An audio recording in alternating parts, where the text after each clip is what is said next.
My name is Sarah McDonald, and this is Obsessions.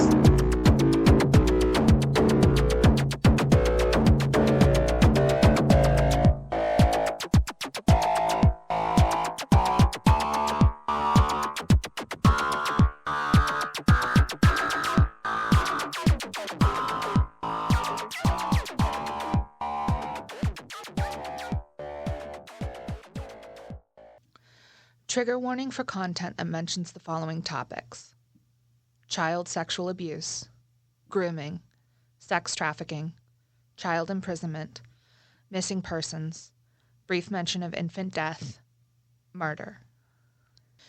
Grooming describes the preparatory or lead-up stage of child sexual abuse that offenders use to gain the trust and compliance of the child or young person and those around them, and to establish secrecy and silence to avoid disclosure.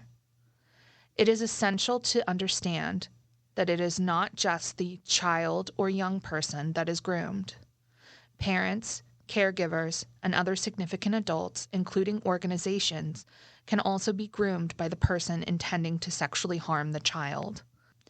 This can make it challenging for parents and caretakers to establish if a child is being groomed, as grooming behaviors often look similar to genuine or caring behaviors. Perpetrators are often seen as upstanding, likable, and charming, taking the time to build the trust of the child and adults around the child. This process can take weeks, months, or even years, but the end goal is always the same: to gain unsupervised access to the child for the purposes of sexually abusing them and keeping them from disclosing. What is grooming? bravehearts.org.au. The caterpillar and Alice looked at each other for some time in silence.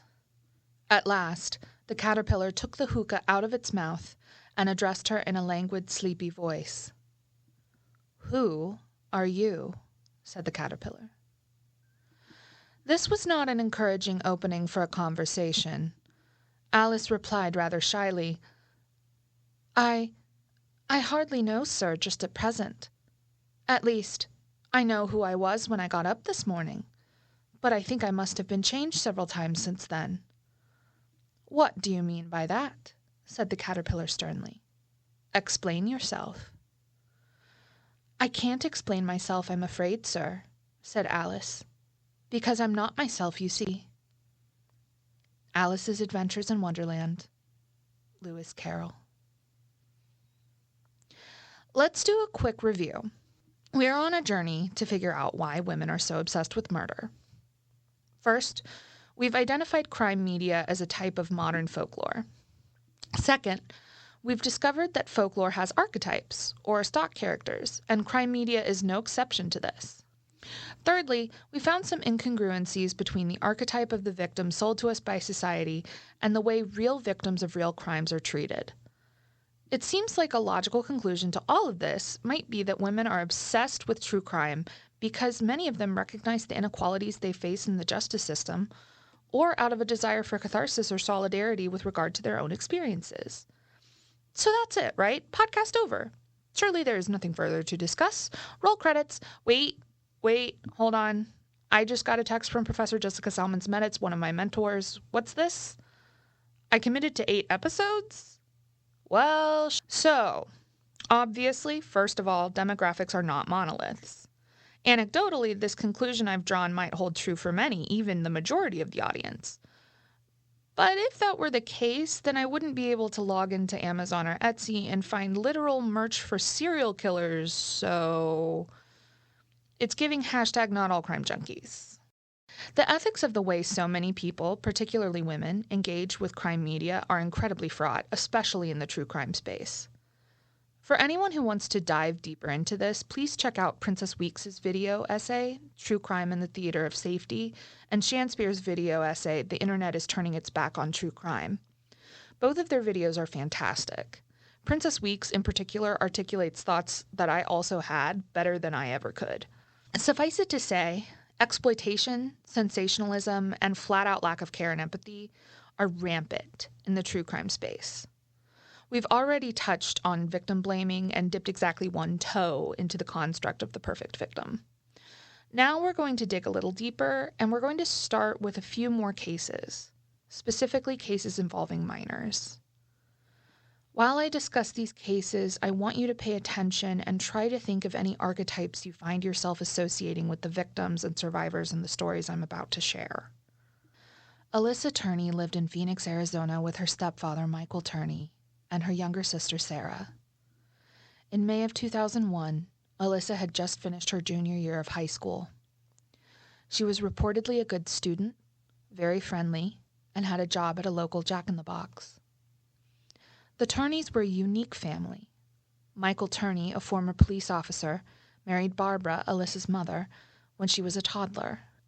Alyssa and her older brother joined with Michael Turney's 3 sons from his own previous marriage. Together, Michael and Barbara had Sarah. Later, when Sarah was 4 and Alyssa was 9, Barbara was diagnosed with terminal lung cancer. She passed away, leaving Michael to finish raising the 6 children alone. According to Sarah, for most of her childhood, the Turney household consisted of Michael and the 2 girls. Michael Turney's parenting can be described as inconsistent, neglectful, and downright abusive. Sarah has shared that while her father gave her an almost unbridled freedom by the age of 12, allowing her to skip school and spend much of her time unsupervised, Alyssa had very strict rules.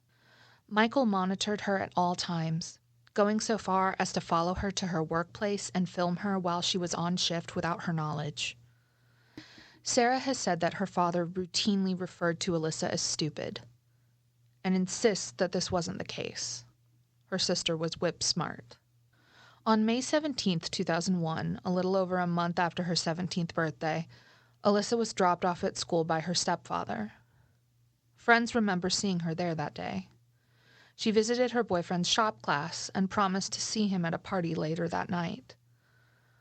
Michael Turney claims that he picked Alyssa up early from school, that they got into an argument, and that she got angry and left.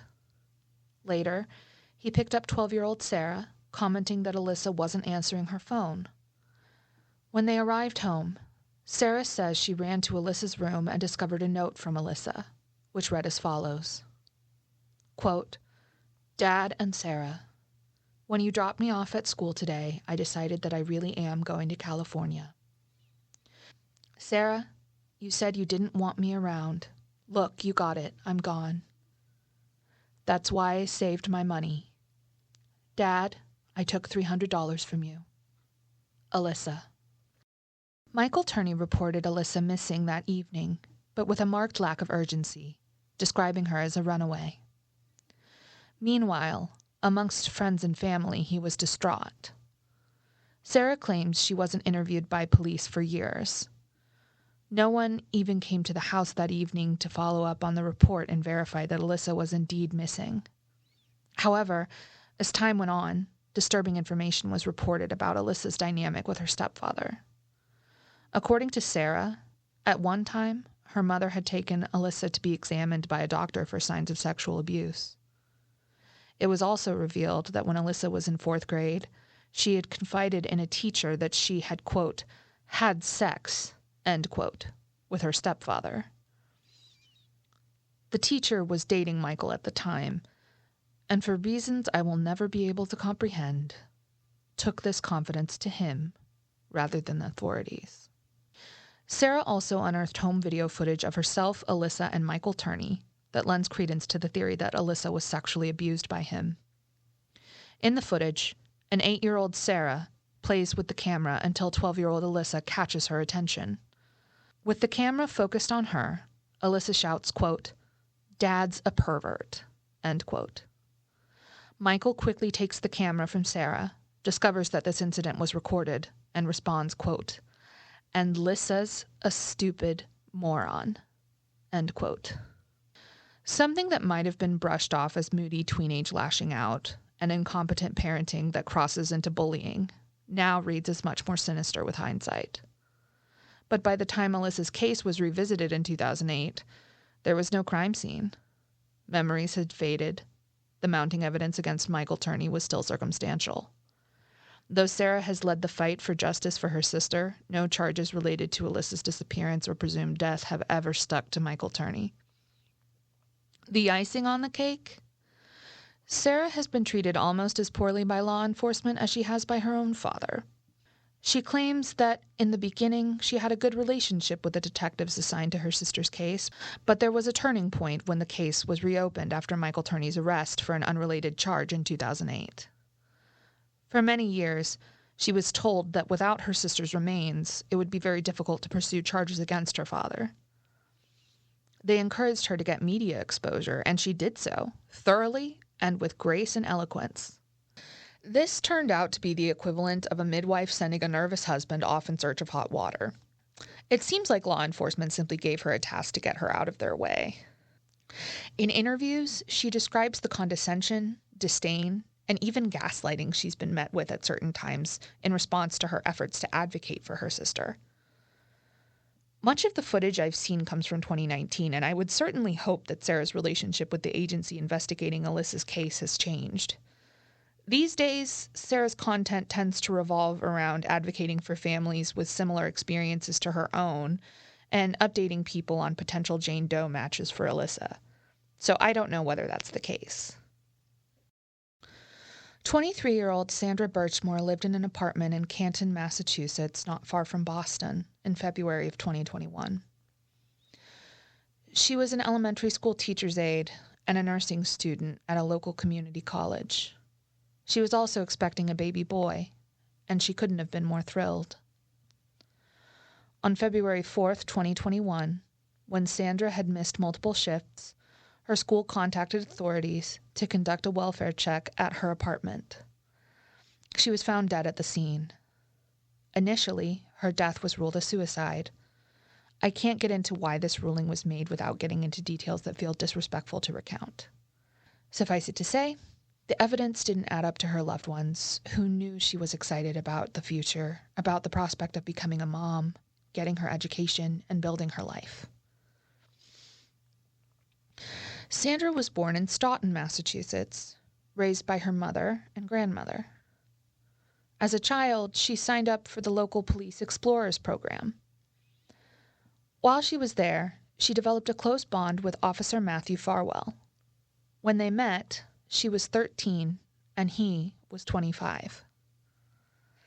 It seemed like a good mentor-mentee relationship.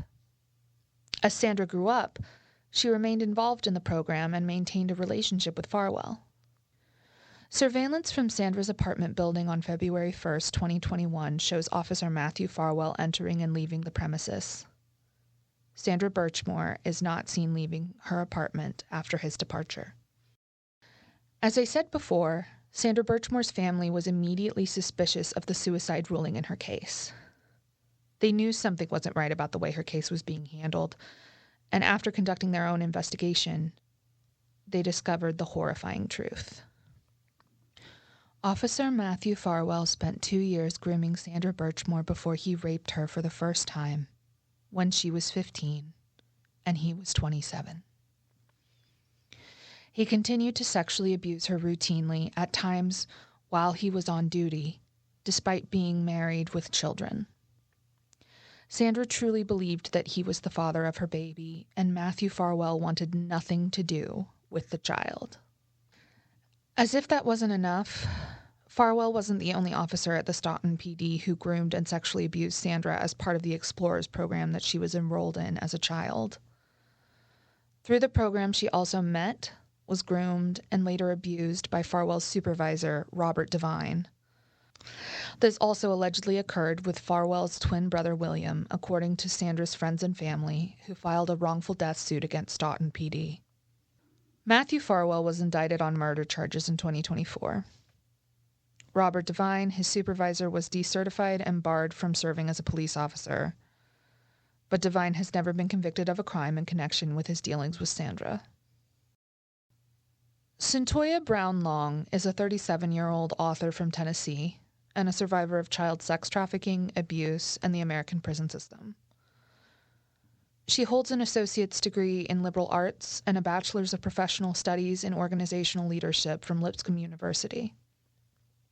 She has published a memoir about her experiences titled Free Cyntoia, My Search for Redemption in the American Prison System, and with her husband founded a nonprofit called the Foundation for Justice, Freedom, and Mercy.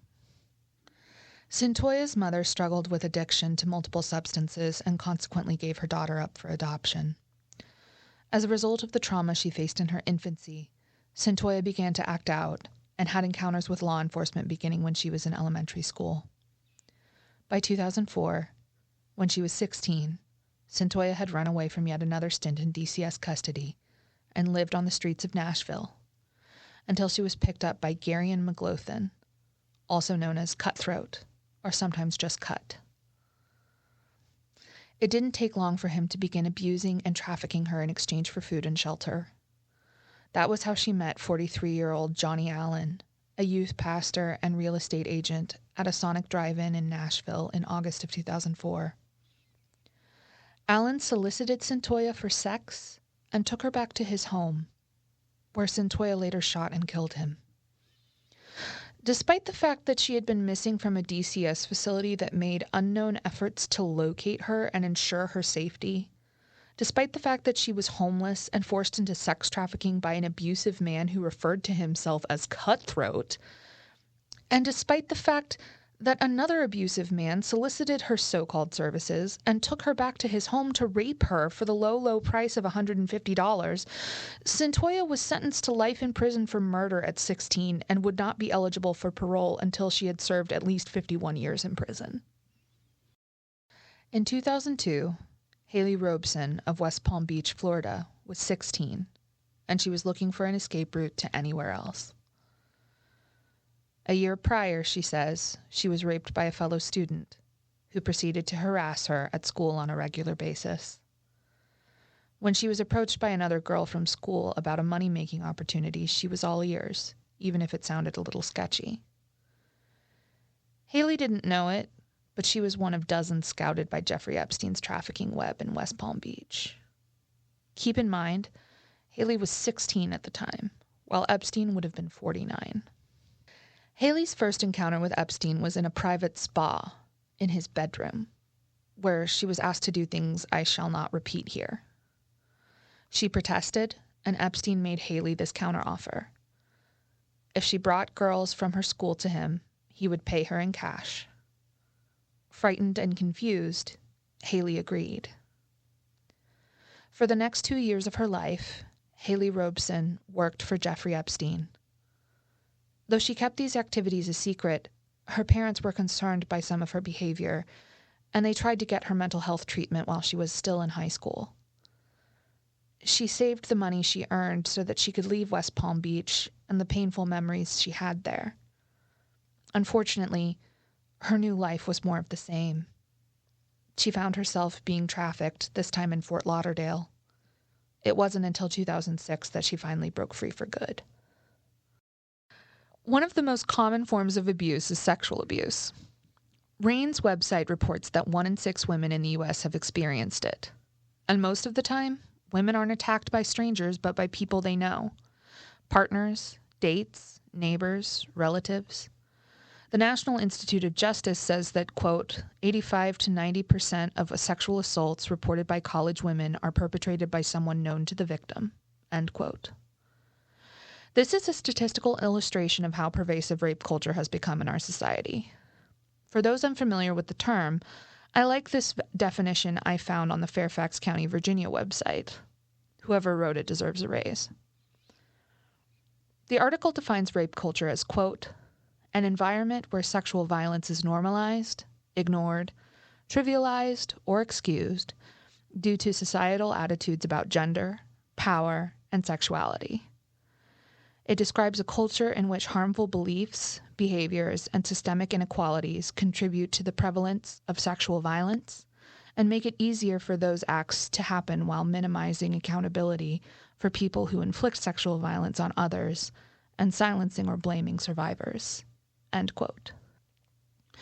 Rape culture is something that surrounds every aspect of our lives.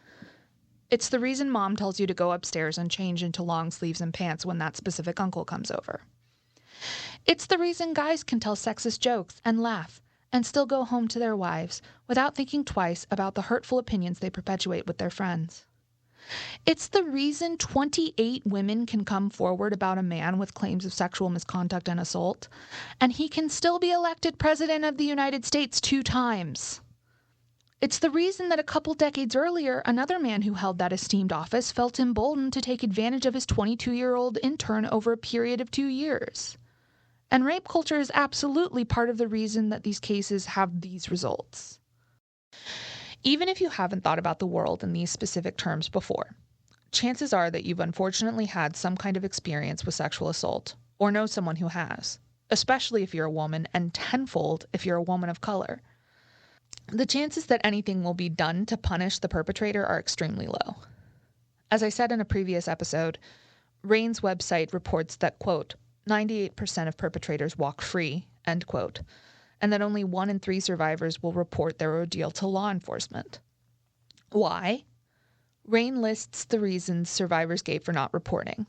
Quote, 20% feared retaliation, 13% believed the police would not do anything to help, 13% believed it was a personal matter, 8% reported to a different official, 8% believed it was not important enough to report, 7% did not want to get the perpetrator in trouble, 2% believed that the police could not do anything to help, and 30% gave another reason or did not cite one reason. End quote. When 15% of respondents self-report that they believed the police would not or could not help them, and 20% say that they feared retaliation, it doesn't inspire much faith in law enforcement, does it? This is a serious issue in many cases I've come across in my research, and it will only get worse from here. I'd like to pause for a minute to address a potential criticism. I know it may seem like I'm really harping on the police and being kind of one-sided in my reporting. I want to be clear. There are absolutely cases where law enforcement has conducted themselves professionally, taken the case seriously from the word go, and had positive outcomes for survivors, families of victims, and communities. Those stories exist. We're focusing on situations where law enforcement has failed, partially to learn from those failures, because one can always learn from failure, whether it be your own or someone else's. But I'd also like to say this. The fact is, we can observe in our own lives and communities that the systems we have in place aren't working. If they were, these easily preventable deaths would not happen so frequently. If they were, people would feel safe to report sexual assault to the authorities and would trust that law enforcement would handle those calls professionally and with care. That trust isn't there, and the statistics back up the notion that police are ineffective in stopping and preventing these crimes. If we want to do right by each other, by our communities, and yes, by our law enforcement officials, we need to stop giving them tasks that they are either unwilling or unable to do, get to the root causes of why law enforcement is so ineffective in these particular contexts, and make adjustments accordingly. That's what would be done in any other industry. Why would we hold police as the exception? Surely the people who have stepped up to serve and protect our communities with guns aren't above things like accountability, constructive feedback, and performance review. Now then. We've identified and defined rape culture and seen some examples of how pervasive it is. How would archetypes connect to this idea? Who are you? If you aren't the victim. If you're not the damsel in distress, what is your role? Generally speaking, you're a witch. Sarah Good was a beggar from Salem, Massachusetts, with 2 small children and another on the way. On February 29, 1692, after accusations were made by some local children, Sarah was among the first to be arrested for witchcraft in Salem. She was urged over and over to confess that she had committed this cardinal sin, yet she maintained her innocence throughout her trial and remained imprisoned until she gave birth. The baby died in prison shortly after being born, and Sarah's execution date was set for July 19th, 1692. A minister who was present at the gallows once again urged Sarah to confess in her final moments. She declared, quote, "You're a liar. I'm no more a witch than you are a wizard. If you take my life away, God will give you blood to drink." Sarah Jobe writes of Sarah Good's execution, quote, "It was this constant refusal to confess that Bernard Rosenthal believes led Good to the gallows even more so than all of the accusations against her." End quote. Jobe is referencing Rosenthal's book, Salem Story, Reading the Witch Trials of 1692. In the article Archetype Origins, Witch Archetype for the Foothill Dragon Press, Ellie Buford writes, quote, "The witch archetype is commonly portrayed as an old woman, often living alone, who practices dark magic, such as Mother Gothel. Known to be dangerous and powerful, witches lurk as a looming threat in fairy tales. As a well-known archetype, making a character a witch is often used to show evil intent quickly and easily." End quote. Carl Jung, who we touched on in the last episode, also had some thoughts on the witch as an archetype. He connected the witch to the shadow self. In 1963, Jung wrote of the shadow, quote, "Unfortunately, there can be no doubt that man is, on the whole, less good than he imagines himself or wants to be. Everyone carries a shadow, and the less it is embodied in the individual's conscious life, the blacker and denser it is." End quote.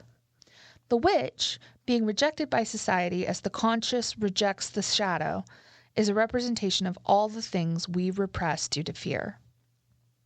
It is the parts of ourselves, according to Jung, that we spurn. Victims, like we touched on in the last episode, are rarely treated with the dignity and respect they deserve. More often than not, they are vilified, humiliated, and re-traumatized by the so-called justice system, by society, and even by friends and family. Victim blaming makes villains of victims and allows wolves to prowl flocks because they wear sheepskin. When someone goes through the process of victim blaming, of rejection, she is othered by society. Her humanity is twisted and altered and distorted into something less than human, something strange, something monstrous.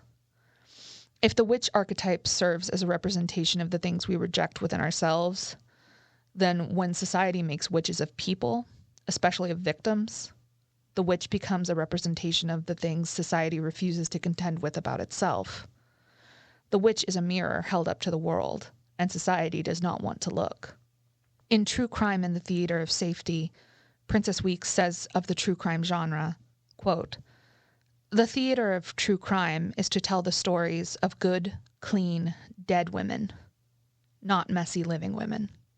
End quote. Centoya was repeatedly victimized by grown men and failed by the state, but when she tried to defend herself from sexual violence, she was the one who punished, and to the full extent of the law at that.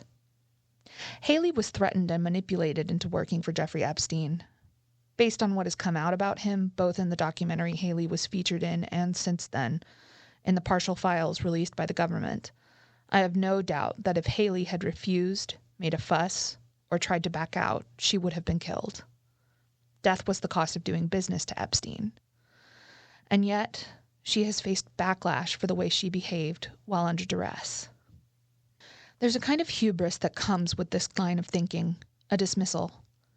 We, the audience, put ourselves in the role of the victim until the victim deviates from the course we believe to be acceptable.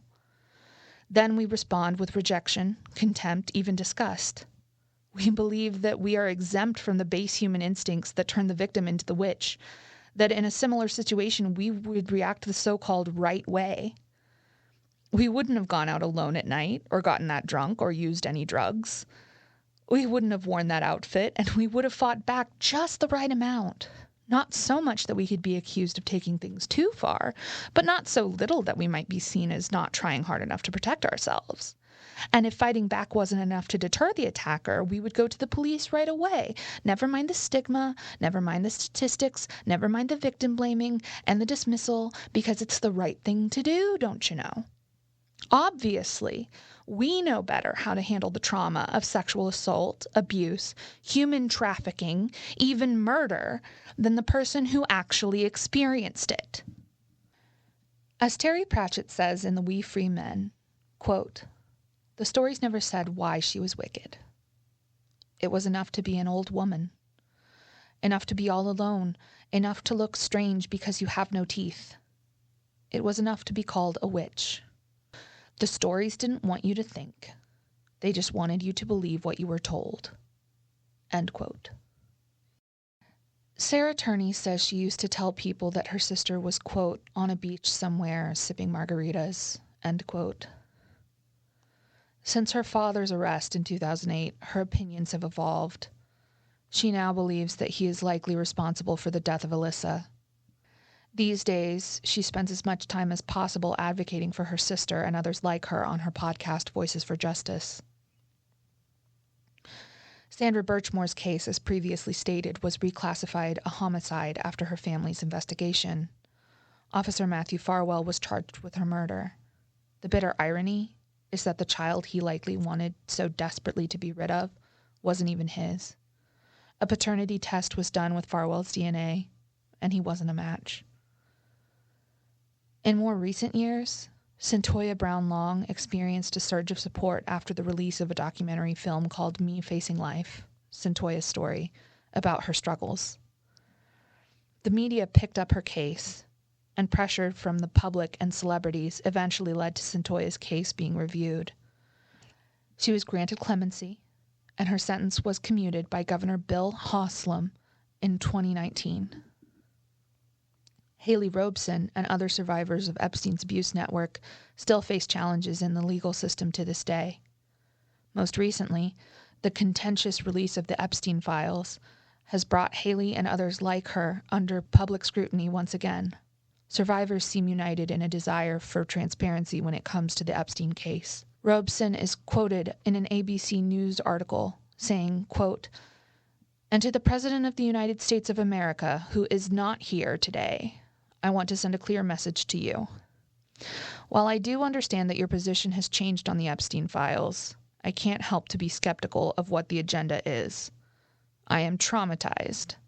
I am not stupid." End quote. In the same article, another survivor called Annie Farmer said, quote, "This is not an issue of a few corrupt Democrats or a few corrupt Republicans. This is a case of institutional betrayal. Because these crimes were not properly investigated, so many more girls and women were harmed." End quote.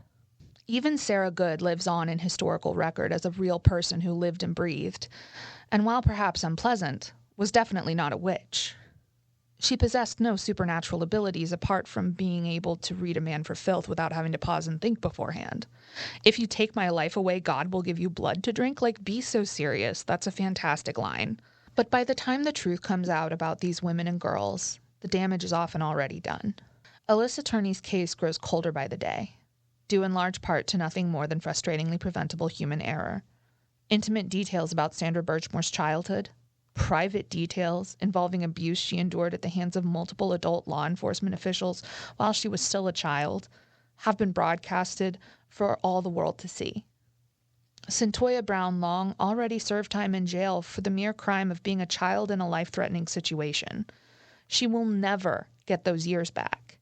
Haley Robeson and the other survivors who endured Jeffrey Epstein's abuse have been strung along by the government for decades at this point. Many have died. Virginia Giuffre was heavily featured in the documentary I watched for this episode, Jeffrey Epstein, Filthy Rich, on Netflix. I originally watched the documentary in 2020. Virginia described the harrowing details of how she was groomed, abused, and trafficked by Jeffrey Epstein and his partner Ghislaine Maxwell from the time she was a teenager. Now, in 2026, watching her is like watching a ghost. Virginia died by suicide in April of 2025. That's another ugly truth nobody wants to acknowledge about abuse. If the man in front of you doesn't kill you, the man inside your head just might. Either way, it's often fatal. That same Fairfax County, Virginia website with the excellent definition of rape culture says, quote, Researchers have found that more than a third of women rape survivors have contemplated suicide at some point after their assault, and 13% have attempted suicide. The National Sexual Violence Resource Center's research shows that survivors of sexual assault are 10 times more likely to attempt suicide than those who haven't experienced sexual assault. Studies reveal that survivors whose first assault occurred before the age of 16 were at an even greater risk, with suicide attempts occurring 3 to 4 times more than in those assaulted after that age. We know all of this, and we still see the media and the public running with narratives like the ones we saw in the Britney Spears case, the Kesha case, the Amber Heard case, and now the Blake Lively case. Quote, "The stories didn't want you to think. They just wanted you to believe what you were told." End quote. I have a degree in humanities from Oklahoma City Community College, and in my studies I have come across a particular type of painting over and over. An artist, usually a man, depicts a woman, sometimes though not always naked, admiring her reflection in a mirror or some other surface. These paintings often have vanity in the title. Vanitas by Léon Jean Basile Perrault comes to mind. Vanity by Auguste Toulmouche, or Charles Allen Gilbert's All is Vanity. These paintings depict the female form in all its glory, and then condemn it with a mirror that the artist chose to paint. The artist participates in the objectification of his subject and then shames her for the objectification he visits upon her by claiming her complicity with the addition of a mirror. "See? She's admiring her own body," they seem to shout. "Why shouldn't I?" When Job writes that it was Sarah Good's refusal to confess that she was a witch that condemned her, this is what I think of. The women in those paintings didn't get a say in how they were depicted. I think you become a witch the moment you start contradicting other people's notions of what kind of woman you are or ought to be. Alexa, play Hellfire from the classic 1996 Disney animated feature film The Hunchback of Notre Dame. At this point, I feel like I can hear you. Okay, yeah, we get it. This is really bad. But what is a regular person like me supposed to do about it? The first thing you can do is something you're doing right now, educating yourself. It's like Sinead O'Connor says in Famine, quote, "And if there ever is going to be healing, there has to be remembering and then grieving, so that there then can be forgiving. There has to be knowledge and understanding." End quote. And yeah, she was talking about genocide, which we aren't even going to get into until the next episode, but I would argue that there are parallels between abusive governments and abusive households. One of the best things you can do is learn about mandated reporting and grooming. In the US, we have a role some people are legally required to fill called a mandated reporter. This person must report any suspicion of abuse or neglect of a child or vulnerable adult by law to the appropriate authorities. Training is available for anyone who's interested, regardless of if your profession requires it. I read the best definition of grooming I think I've ever seen at the beginning of this episode, and I'll happily repeat a shortened paraphrase version of the quote here. Grooming is the stage when a predator gains the trust of the child and the adult authority figures in the child's life in order to gain access to them for the purposes of abuse and to suppress the truth about the abuse. Integrating themselves in a child's community not only gives them better access to children to abuse, it also makes tactics like manipulation and isolation even more all-encompassing. Familiarizing yourself with the best practices for recognizing abuse and how to notify the appropriate authorities is one of the best lines of defense we have against these issues. Too many people are uninformed, and because of this, they look away when they see real harm occurring right in front of them. Educate yourself so that you can't look away, and you're empowered with the tools to recognize and name abuse when you encounter it in your daily life. Never be afraid to be wrong. It's better for an investigation to take place and find that a child or vulnerable adult is safe than for you not to speak up when that same child or vulnerable adult really is suffering. For this particular episode, I felt it was important to focus on good representation of the subject matter. So today we'll be discussing a free-form series called Cruel Summer, specifically Season 1. It takes place in a fictitious small town in Texas over the course of 3 summers, 1993, 1994, and 1995, and follows the parallel lives of 2 girls, the classic nerd Jeanette Turner and the pretty popular Kate Wallace. In the summer of 1993, an awkward Jeanette Turner celebrates her 15th birthday with her family and friends while secretly admiring the beautiful and popular Kate Wallace from afar. The girls run in different circles at school, Jeanette mostly hanging around her childhood friends Mallory and Vince, while Kate tends to stay with her friends Renee and Tennille and her boyfriend Jamie. Jeanette is solidly middle class. Her father is a realtor and runs his own business. Meanwhile, Kate's stepfather is a retired pro football player and her family lives in a mansion. We see early on that the girls serve as foils for one another.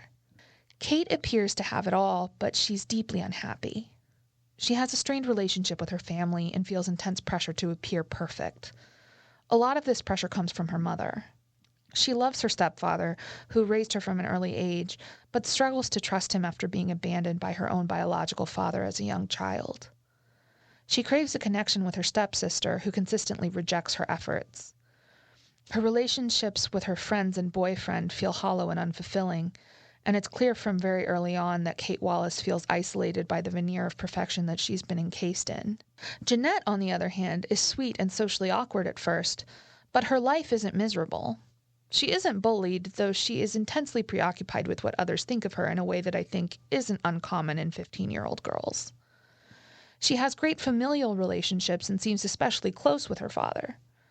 She cares about her friends and isn't afraid to call them out when she thinks they're doing something inappropriate or wrong. Jeanette feels a gravitational pull towards Kate Wallace from the beginning, like a moth to a flame, and tries to emulate her in her own life. Ironically, she gets exactly what she wanted. Over the course of the show, we learn the stories of Jeanette and Kate and how they intertwine. Kate disappeared shortly after her 16th birthday in the summer of 1993. In her absence, Jeanette began to take on Kate's role. She styled her hair more like Kate, her fashion sense changed, and she even started dating Kate's boyfriend Jamie. So it's incredibly awkward when Kate is found alive the following summer in the basement of one of their teachers' homes. Kate accuses Jeanette of having knowledge that Kate was being held captive and refusing to help her on national television, making Jeanette public enemy number one. Meanwhile, Kate is coping with the trauma of being groomed and abused by her teacher, who took advantage of her vulnerable mental state. She grapples with self-blame and guilt because of the circumstances that drove her to seek out her teacher for help. She struggles to adjust to life back home after the trauma and abuse she suffered, and her family doesn't know how best to help her. At times, it's painful to watch, especially as a trauma survivor, because it's incredibly accurate. For Jeanette's family, no one is even attempting to cope. Her parents are separated, her mother having absconded to Europe rather than support her family. Her brother is largely absent, and Jeanette herself is on a fairly self-destructive path by 1995. Her father is understandably irascible at this point. As more and more details come to light about Kate's time in captivity, the story continues to take shape. We see the complexity of trauma and the ways people respond to it. Ways that often aren't likable or helpful or rational. Whole swaths of the show are dedicated to accurate depictions of the grooming process and trauma responses to triggers in therapy. I still remember when Pretty Little Liars and later 13 Reasons Why were setting the standard for trauma-informed entertainment. Do not cite the deep magic to me, for I was there when it was writ. And believe me, this is a level of sophistication heretofore unseen by those of us in the weirdly lit high school melodrama community. That's why I think the ending feels kind of hollow and unsatisfactory to me. Spoilers for a piece of television that's been out since 2021, I guess? But there's all kinds of buildup as to whether or not Jeanette truly knew that Kate was being held captive by their teacher. There's certainly a lot of damning circumstantial evidence against her. In the end, Kate reveals that she believes she saw Jeanette through the window and watched her ride away on her bicycle, which she identified due to the playing cards in the spokes. Jeanette is able to prove that this wasn't her, that the bike in question belongs to her friend Mallory, and the girls reach a truce. So after all of that, when the last scene of the show is Jeanette standing outside the basement door while Kate is banging on it screaming for help, it just kind of feels like they threw all of the character development out the window in favor of shock value. Like, we've spent the whole show going on healing journeys with both Kate and Jeanette. seeing how they both cope with their individual traumas in ways that are both self-destructive and healthier. We wonder if Jeanette knew the truth about Kate, but she stubbornly denies it, and we're set up to root for her just as much as Kate, with the exception of one particularly glaring scene where Jeanette practices being more sympathetic at the behest of her legal team. I feel like the show could have said something really powerful about being worthy of love in every form you take, about how trauma can take simple misunderstandings and make them feel like world-ending problems, even about how assigning blame in situations of abuse can be complex. The show asks hard questions about whether Jeanette is culpable, whether she enabled the abuse Kate endured, but Kate doesn't shy away from calling out her own family either. Both girls have to overcome a lot to make it to that scene where they break into the teacher's house and face each other one-on-one. So when the show throws it all away for the sake of a killer twist ending, it reads as cheap to me. Overall, I think the show is good representation of what experiencing and recovering from trauma is like, even if your situation isn't identical to Kate's or Jeanette's. And I've barely touched on everything the show does, let alone everything it does well. While there are definitely some plot decisions I don't agree with, I think when it came to portraying the stuff that mattered, well, they got it right. Both of the girls fill the witch archetype in their own ways. Kate becomes a witch the moment she is rejected by her family. She exhibits imperfection, and this results in immediate and severe rejection, spurring Kate to run away to a trusted adult who has already been grooming her for weeks, the new teacher in town. Jeanette becomes a witch when she's publicly accused of a crime and becomes the most hated person in America. Maybe in Jeanette's case, things are different, at least based on the ending of the show. Maybe the ending sucks. Maybe both of these things are true and should be factored into our analysis. At the end of the day, I think something that crime media fails to recognize is that when real people are broken down into archetypes or tropes to sell a narrative to people, we're dehumanizing them, depriving them of their identity. We become as nonplussed and unsympathetic as the caterpillar when he demands of Alice, "Who are you?" And the real human beings who are experiencing the trauma we're witnessing for entertainment purposes might not know how to respond when we force them into roles we think they should play. And now, I want to draw your attention back to the story of Sarah Good and the Salem witch trials. Although her story is interesting, Sarah wasn't the first person to be accused of witchcraft in Salem in the year of 1692. No. The first target of that witch hunt was the same as it has been for hundreds of years: an enslaved Black and Indigenous woman. Her name was Tituba. If you or someone you know is experiencing child abuse, please contact local authorities or call the National Child Abuse Hotline 24/7 at 1-800-422-4453. That's 1-800-422-4453. If you are interested in learning more about how to recognize grooming and abuse in your community, visit childhelphotline.org/identify-abuse. That's childhelphotline.org/identify-abuse. Or Google information about mandated reporter training in your state. Or you can visit your local library for more information. Alyssa Marie Turney vanished on May 17, 2001. She is a white female and was 5'4" and around 140 pounds at the time of her disappearance. She was last seen wearing a white tank top, gray shorts, and gray sneakers, and carried a black backpack. She has long brown hair with blonde highlights, brown eyes, pierced ears, and a scar on her chin. If you have any information regarding Alyssa's disappearance, please contact the Phoenix Police Department at 602-262-6151. That's 602-262-6151. I'd like to acknowledge the Mile Higher podcast once again for their coverage together with Sarah Turney of Alyssa's case, as well as Sarah Turney's thorough breakdown of the case on her own podcast, Voices for Justice. They get into so much stuff that I simply didn't have the time for here. I'd also like to acknowledge Stephanie Harlow's coverage of the Sandra Birchmore case on YouTube, which was integral to my research, as well as the documentaries Jeffrey Epstein, Filthy Rich on Netflix and PBS's Me Facing Life, Centoya's Story. That's all for now, friends.